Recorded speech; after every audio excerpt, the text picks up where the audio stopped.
بسم الله الرحمن الرحيم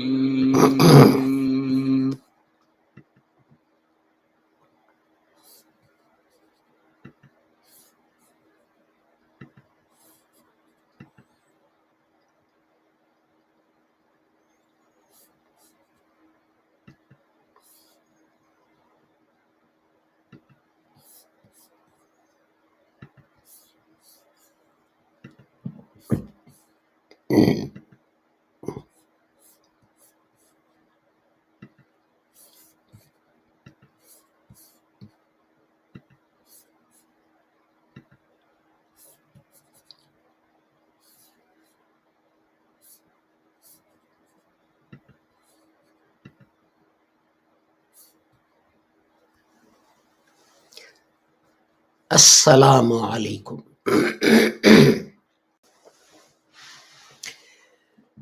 Today it is Thursday, the 3rd of November 2022, and in our series Reflections on the Holy Quran, this is broadcast number 370. And we are discussing the significance, the meanings of the words of chapter 2, Al-Baqarah, verse 105 these days. And this is the 9th broadcast in that series. These broadcasts are brought to you by LASER, the Lahore Ahmadiyya School of Education in Religion, which is a branch of the Ahmadiyya Association for Propagation of Islam, also known as the Lahore Ahmadiyya Movement. The Ahmadiyya movement was established by Hazrat Mirza Ghulam Ahmad Sahib, who taught that although other people say that after the Holy Prophet Muhammad, another prophet can come, this is untrue, because the Holy Quran says about the Holy Prophet that he was Khatamun Nabiyyin, and the Holy Prophet explained it further by saying, La Nabiyya Badi, there is no prophet after me. So now there can not be any prophet, old or new.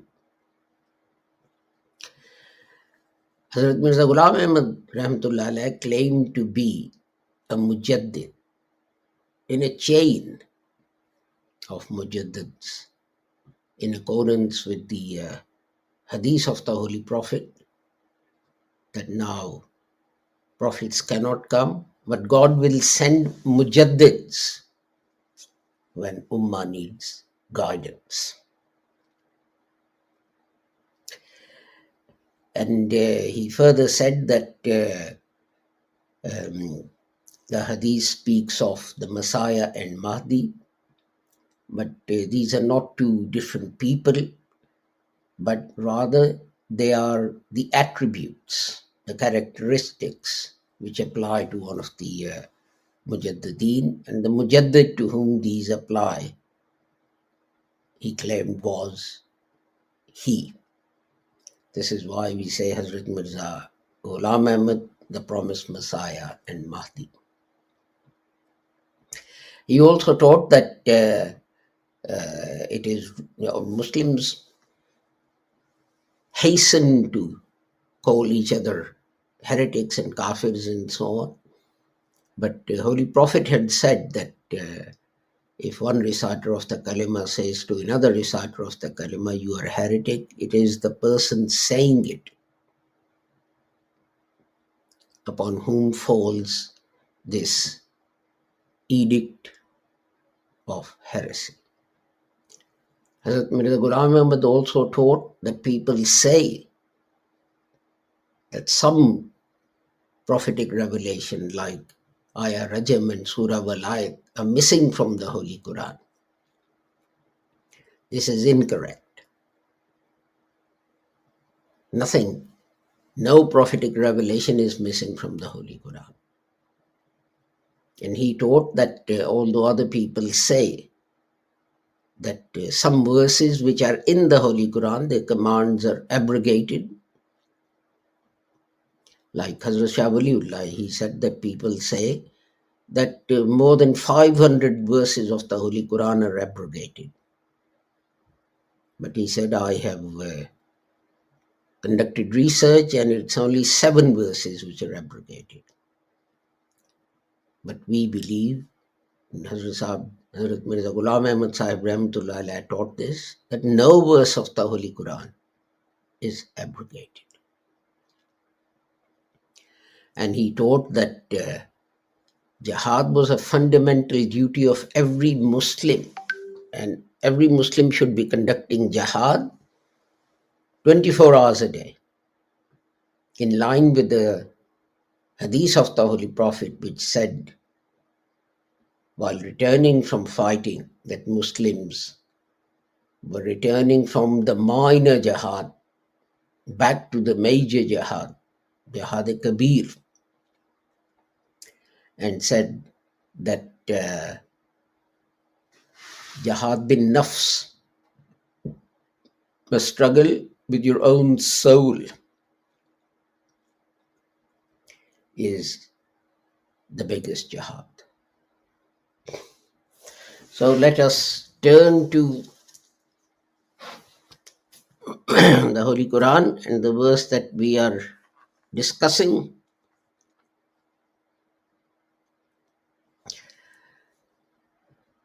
أعوذ بالله من الشيطان الرجيم بسم الله الرحمن الرحيم ما يود الذين كفروا من أهل الكتاب ولا المشركين أن ينزل عليكم من خير من ربكم والله يختص برحمته من يشاء والله ذو الفضل العظيم. Neither those who disbelieve from among the people of the book, nor the polytheists, like that any good should be sent down to you from your Lord. And Allah chooses whom He pleases for His mercy. And Allah is the Lord of mighty grace. So, the word, let me share this verse with you. The word we are going to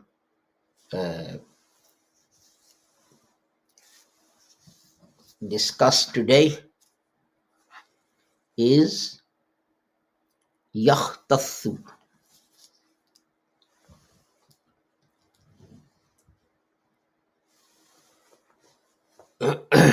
So let me load my notes on the computer.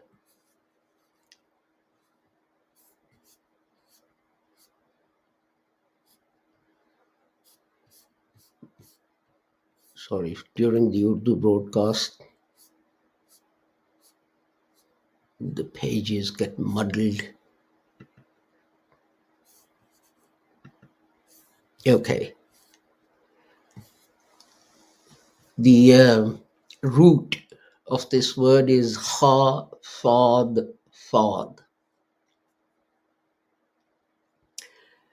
And it occurs in the Holy Quran only 4 times, but in 3 forms.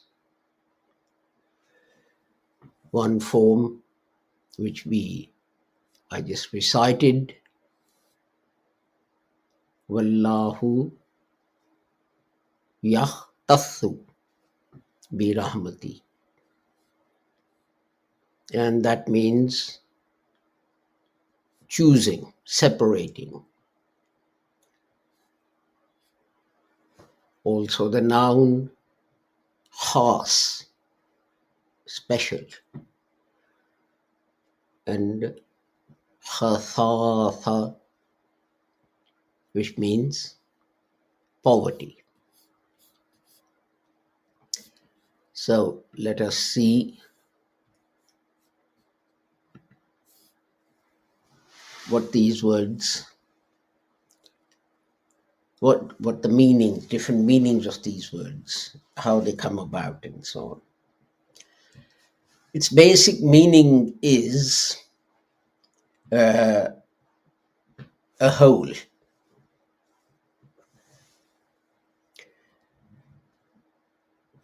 or something that splits two things or the same thing. So obviously, if you have a wall and in the middle of the wall there is a hole because some bricks have got knocked out for some reason, it's obvious that that wall is now weakened, and it's now defective. It's now has a defect, that where bricks should be, there is nothing, there's a hole, making it weak. So what does the wall need? It needs some bricks to fill that hole, and that is why this word is used for need in Arabic, and something is needed, or the lack of something that makes something weak. This is why this word is also used for poverty, because the lack of finances, lack of money, makes the person who lacks money weak. These days we hear about cost of living crisis, and how people are going to have difficulty making ends meet and so on, especially poor people, especially people without extensive means. So you can see that lack of finances means that they'll have this difficulty. This is why this word is used for poverty. But there's another way to look at it, which is that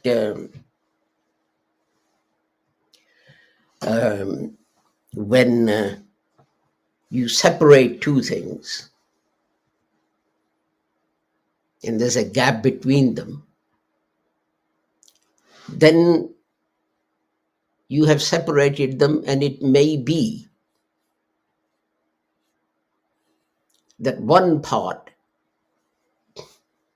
you're going to give a different treatment. Let's go back to the example of the wall. There's a hole in the wall, and you decide that the wall above the hole needs to be knocked down and rebuilt. So, can you see? You've separated two things and you've subjected them to different treatment. The top bit you're going to knock down and replace, the bottom bit you're going to keep. And so you're giving it a kind of special treatment. So if it's human beings, I mean, khas is a word of Urdu. It's the opposite of arm. Khas means something that is special. I mean, if you have a school teacher, and he's got a class, and he says, okay, all the students who get, I don't know, above a B or something in this test, they're going to get special tuition to make sure that they can, in the main exam, in the final exam, they can all get A's or A stars or A pluses or whatever. Now you've separated that group of students into two. And you said if all those who possess these characteristics, they'll get special treatment. They'll get extra tuition to get a higher grade in the final exam. And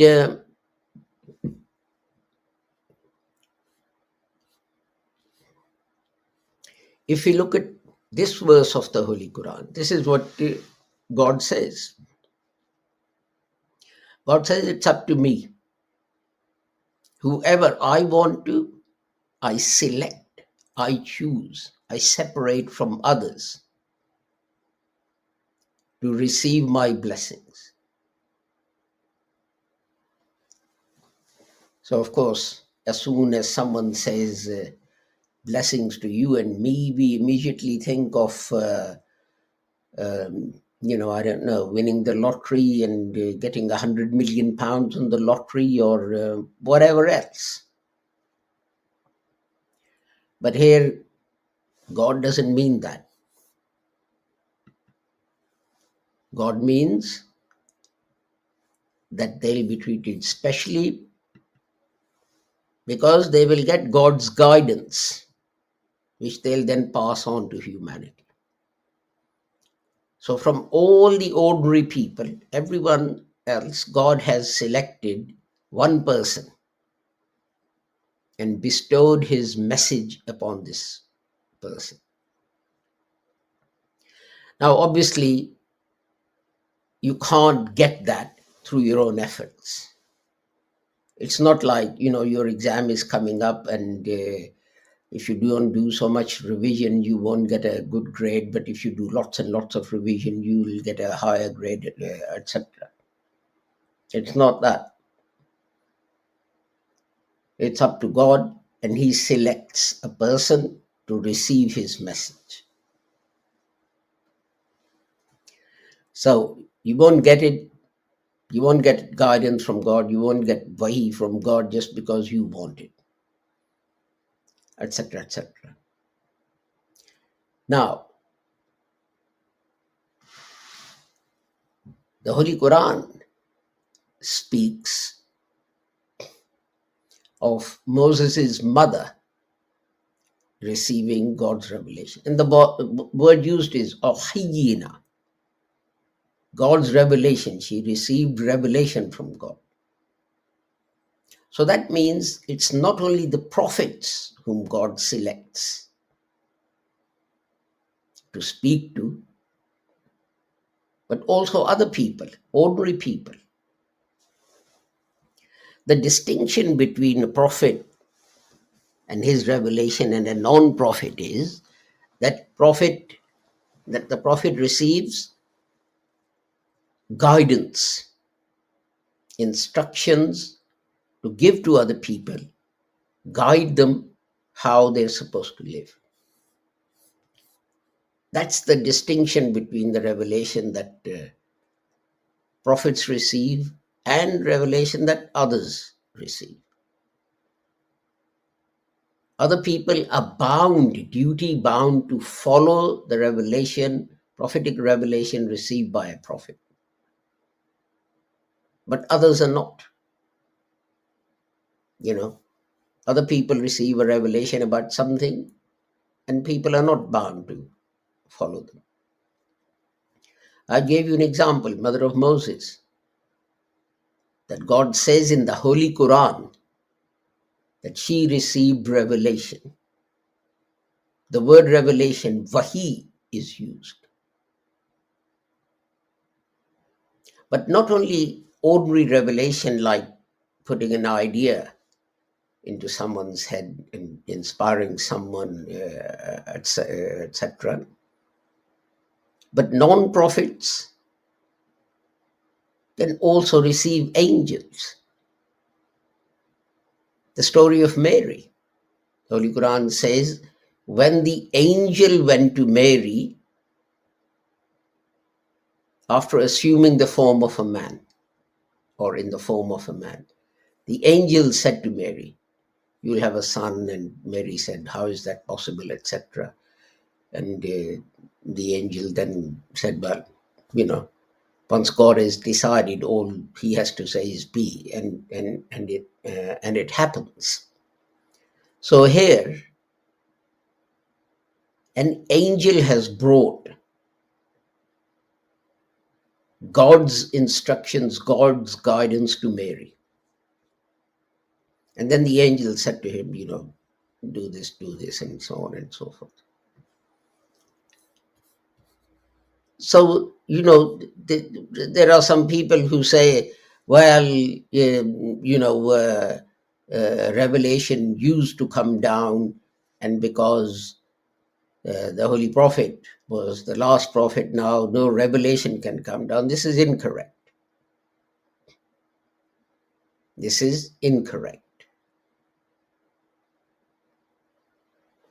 Non-prophets can receive non-prophetic revelation called Wahi Walayat.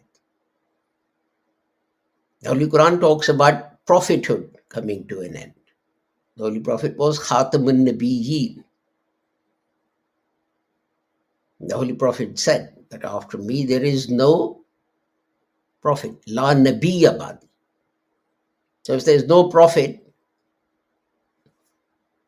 prophetic revelation cannot come down because it only comes down to a prophet. But non-prophets, nowhere in the Holy Quran or anywhere is it said that God does not speak to non-prophets. God answers everyone's prayers. It may actually be answered in a voice, or it may be answered by putting an idea into someone's head. It may be answered by Allah solving some problem you have.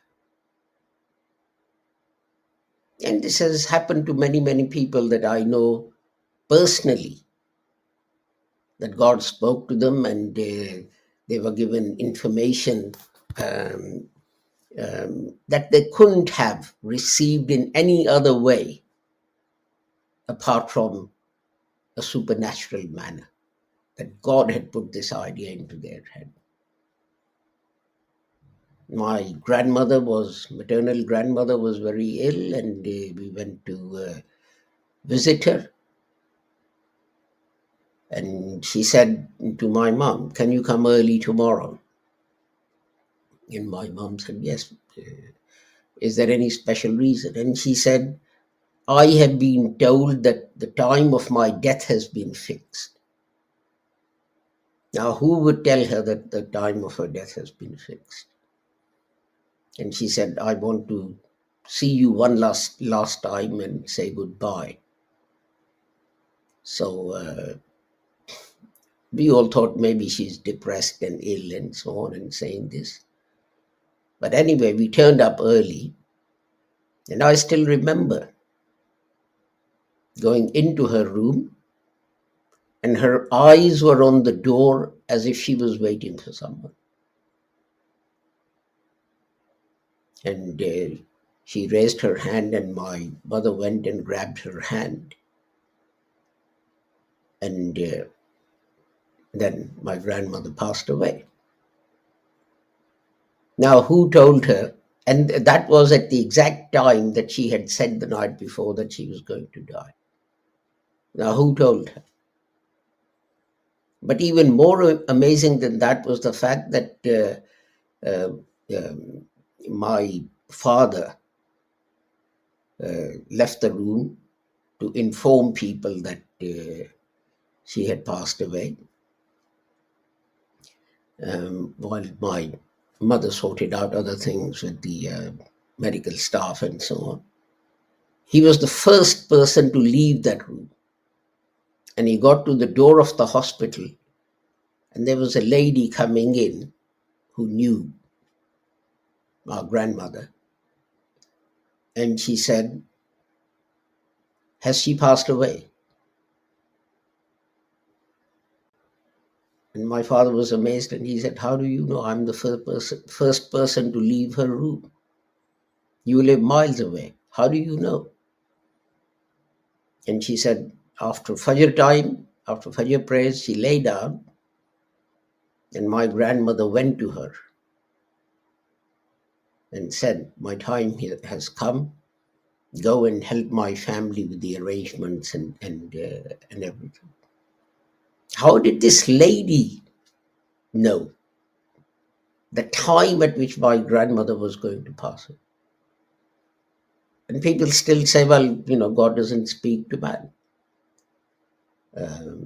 Well, humans. And this is the thing. I believe in this because there have been instances in our family's life, in my life, where I've seen this happen. So how can I deny what has been happening, what I've been seeing with my own eyes? But certainly, prophethood has come to an end. Prophetic revelation has come to an end.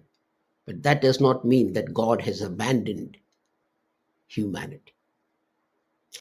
With that, I take my leave of you. Tomorrow we have Friday, so at 1 o'clock we will broadcast Friday service and Friday prayers, etc.